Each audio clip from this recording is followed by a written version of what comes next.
Assalamualaikum warahmatullahi wabarakatuh. Halo semuanya, perkenalkan nama aku Inayatul Izzati dengan nomor akhir NPM 075. Aku dari kelas 2B. Kali ini aku akan mereview sebuah karya sastra. Pada kesempatan kali ini, aku ingin mereview sebuah karya yang sangat fenomenal dan viral, yaitu sebuah novel yang bukan hanya sekadar bacaan, tapi juga sumber motivasi bagi jutaan orang di Indonesia. Judul novel ini adalah novel Negeri Lima Menara karya Ahmad Fuady. Buku ini adalah buku trilogi yang sangat sukses dan mungkin juga banyak dari kalian yang sudah menonton filmnya. Percaya deh, membaca bukunya memberikan kedalaman emosi yang jauh berbeda dan kalian juga gak bakal bosan. Sebelum kita masuk ke ceritanya, mari kita lihat dulu detail dari buku ini. Novel Negeri Lima Menara ini diterbitkan oleh PT Gramedia Pustaka Utama pada tahun 2009. Penulisnya yaitu Ahmad Fuady. Ahmad Fuady adalah seorang mantan wartawan yang menuangkan pengalaman pribadinya menjadi fiksi yang sangat hidup.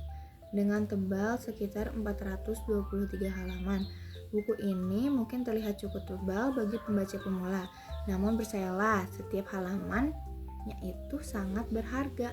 Dari segi visual, sampulnya itu sangat ikonik penampilan siluetnya menara dengan latar belakang langit dan awan yang berarak seolah-olah itu mengajak kita untuk ikut mengadah ke langit dan bermimpi setinggi langit. Cerita ini berpusat pada seorang remaja bernama Alif Fikri yang lahir dan besar di pinggir Danau Maninjau, Sumatera Barat. Alif adalah anak yang cerdas dan punya mimpi yang sangat spesifik, yaitu ia ingin sekolah di SMA umum agar bisa melanjutkan kuliah di ITB, mengikuti jejak idolanya yaitu B.J. Habibie. Namun disinilah konfliknya itu dimulai. Sang ibu yang ia panggil Amak memiliki keinginan yang berbeda. Amak ingin Alif masuk sekolah agama atau pesantren agar bisa menjadi pemimpin umat seperti Buya Hamka. Nah, perbedaan keinginan ini menciptakan ketegangan yang emosional. Alif ini merasa mimpinya itu dipatahkan. Dia tuh merasa masa depannya itu akan gelap gitu kalau misalnya dia harus masuk pesantren. Nah, setelah berperang dengan pikirannya dan juga hatinya, akhirnya dengan setengah hati Alif itu menuruti keinginan ibunya. Namun ia itu memilih pesantren yang jauh gitu sekalian dari rumahnya, yaitu dia pengen pesantren di Jawa Timur yang dikenal sebagai Pondok Madani. Lalu akhirnya dia bersama ayahnya berangkat ke Pondok Madani ke Jawa Timur. Sesampainya di Pondok Madani, Alif merasa seperti berada di dunia lain karena sebelumnya dia tidak pernah keluar dari desanya. Nah, apalagi dia sekarang hidup di asrama yang disiplin, bangun sebelum subuh, dan aturannya itu yang sangat ketat, itu membuat dia tuh sempat pengen menyerah gitu. Tapi pandangan dia tuh berubah ketika dia mendengar sebuah mantra sakti yang diteriakkan oleh salah satu pengajar yang ada di pondoknya, yaitu Manjada Wajada, yang artinya siapa yang bersungguh-sungguh pasti akan berhasil. Nah, kalimat inilah yang menjadi ruh dari seluruh cerita pada novel ini. Alif kemudian menemukan sahabat-sahabat sejati yang dikenal dengan sebutan Sahibul Menara. Ada Raja dari Medan, ada Said dari Surabaya, ada Dulmaji dari Sumenep, Atang dari Bandung, dan Baso dari Goa. Nah, mereka berenam ini sering berkumpul di bawah menara masjid sambil menatap awan, membayangkan peta dunia dan berjanji bahwa suatu saat nanti mereka akan sukses dan menaklukkan dunia sesuai dengan imajinasi mereka masing-masing. Jika kita membedah buku ini, tema utama novel ini adalah tentang pendidikan karakter dan kekuatan tekad. Alurnya itu menggunakan metode campuran atau flashback. Ketika dibuka dengan cerita ini berawal dari Alif yang sudah dewasa dan sukses. Lalu ia mengenang kembali masa-masa sulitnya di pondok. Nah, teknik dalam cerita ini efektif karena membuat pembaca itu penasaran bagaimana seorang anak pesantren bisa sampai ke Amerika.